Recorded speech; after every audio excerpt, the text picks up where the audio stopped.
Fala galera, vamos dar prosseguimento aqui à correção dos exercícios, né, da apostila, capítulo 2, da apostila de Geografia, agora está na questão número 9, tá?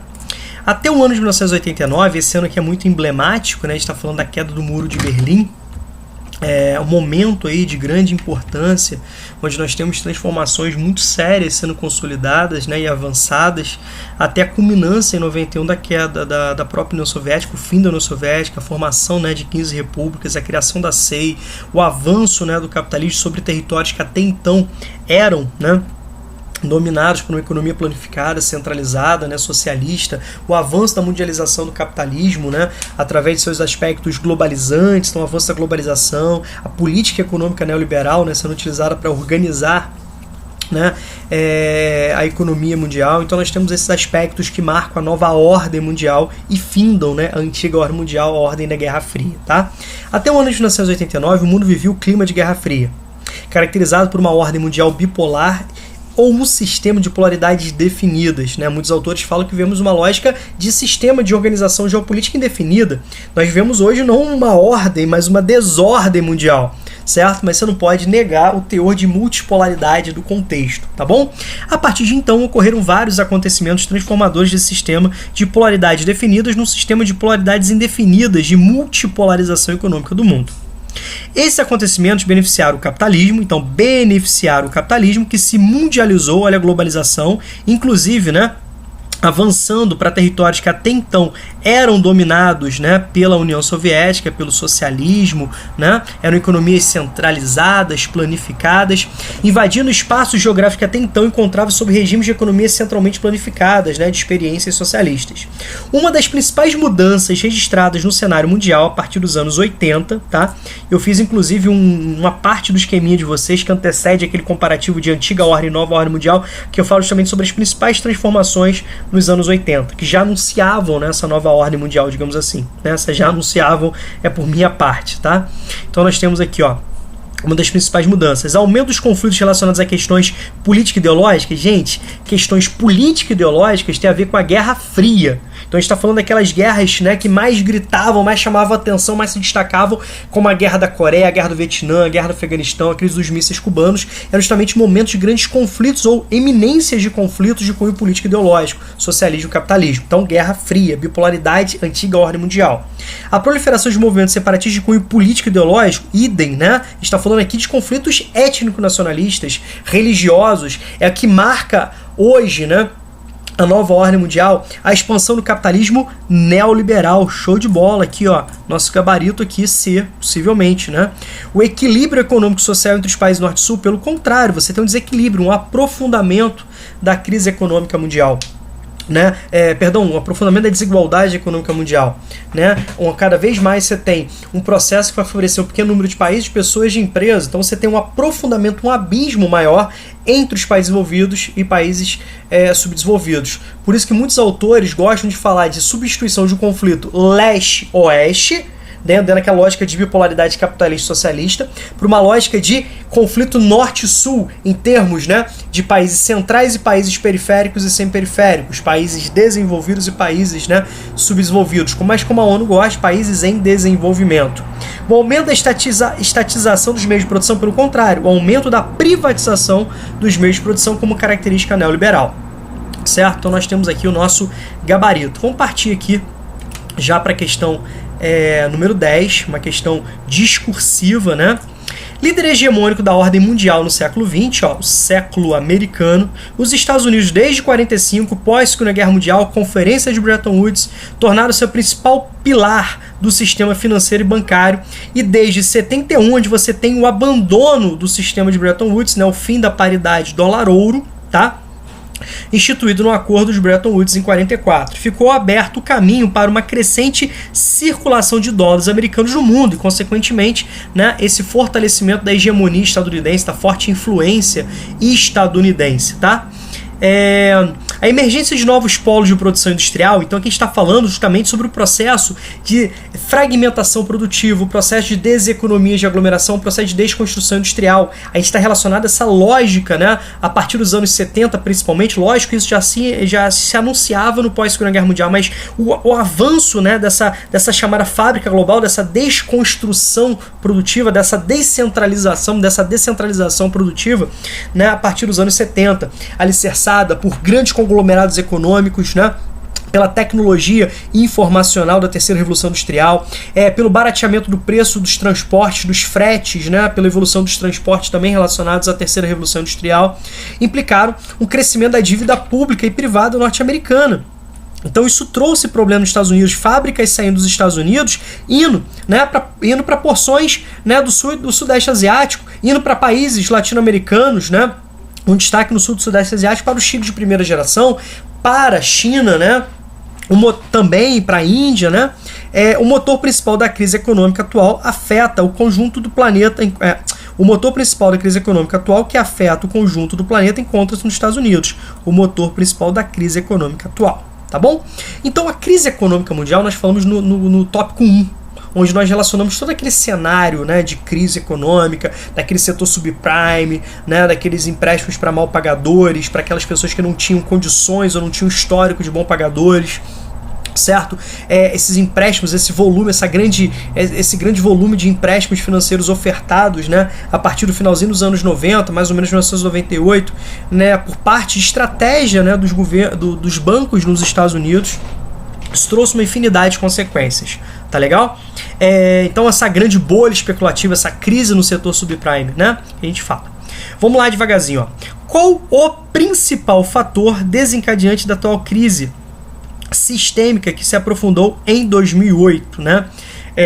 Falei para vocês na questão 1, dia 15 de setembro de 2008, como a chamada Segunda-feira Negra, né? Fazendo referência direto à crise de 29, né? Cuja bolsa, né? A bolha, né? Cuja crise, né? Explodiu, a bomba explodiu no dia 24 de outubro de 1929, né? A famosa Quinta-feira Negra. Então, entre os principais responsáveis, né, a gente pode citar, primeiro, né, os Estados Unidos eles se encontram, né, com um crescente gasto militar devido ao seu teor, né, militar. Acabou a Guerra Fria, né, assim, os Estados Unidos eles não desaceleraram seus investimentos bélicos. Cara, o envolvimento na Guerra do Golfo, 90... 91, né, o envolvimento na Guerra da Bósnia, dentro da fragmentação da União Soviética, da Iugoslávia, a Guerra da Bósnia, né, a Guerra de Kosovo. A gente pode perceber que a partir de 2001, o que nós tivemos? Né, os atentados aos territórios dos Estados Unidos, o World Trade Center, Pentágono, uma outra tentativa, né, de um terceiro avião que seria levado para algum outro ponto, né, a grande indicação que seria para a Casa Branca, né? Então você pega lá o World Trade Center, o símbolo, né, do poder, da hegemonia econômica dos Estados Unidos, financeira, o Pentágono dentro dessa hegemonia militar, né, e a Casa Branca dentro da lógica política, né? Então seriam os grandes símbolos a serem destruídos ou simbolicamente, né, destruídos aí por um atentado. A partir de então, a doutrina Bush, a luta contra o terror, lembra daquele gráfico que eu fiz para vocês, aquela tabelinha comparativa? Enquanto na Guerra Fria os gastos principais dos Estados Unidos eram justificados pela luta contra, né, o socialismo, o comunismo, a União Soviética, né, pela liberdade capitalista, hoje, a grande justificativa é a luta contra o terror, aquelas guerras preventivas, né? E o terror que os Estados Unidos identificam como terror, como terroristas, né? Como seus inimigos, né? Olha os gastos que eles praticam, né? Porque eles querem derrotar seus inimigos no Oriente Médio, como, por exemplo, a Síria e o Irã, que são as suas duas principais pedras no sapato no Oriente Médio, essa região tão importante. Com isso, você tem gastos, né, militares enormes, né, com tecnologias militares, com a manutenção de exércitos, de forças armadas monstruosas, com bases militares espalhadas no mundo inteiro, a gente pode perceber isso. Segundo o texto já dá uma dica, né?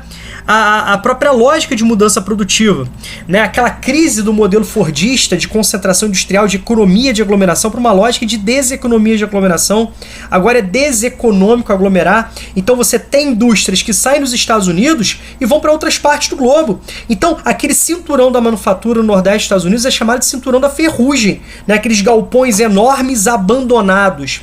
Eu até pedi para vocês assistirem um filme chamado Capitalismo, uma História de Amor. Vale muito a pena vocês assistirem, que vai te dar uma, né, que vai dar uma visão muito bacana para vocês sobre isso. Então é um outro fator que você pode falar numa reestruturação produtiva, né? Uma adequação ao novo cenário, né? Baseado numa fábrica global, certo? A gente pode perceber que os serviços públicos nos Estados Unidos são deteriorados dentro dessa lógica neoliberal. Reparem, por exemplo, a crise do coronavírus. Reparem. Olha, por exemplo, como você tem, né? Lá eles não têm um sistema único de saúde. Lá, né, o serviço público de saúde é privado. Então as pessoas pensam 1000 vezes antes de procurar médico, procurar atendimento, principalmente aquela população marginalizada. Cara, você procurar um médico, procurar um tratamento, significa você perder casa muitas vezes, né?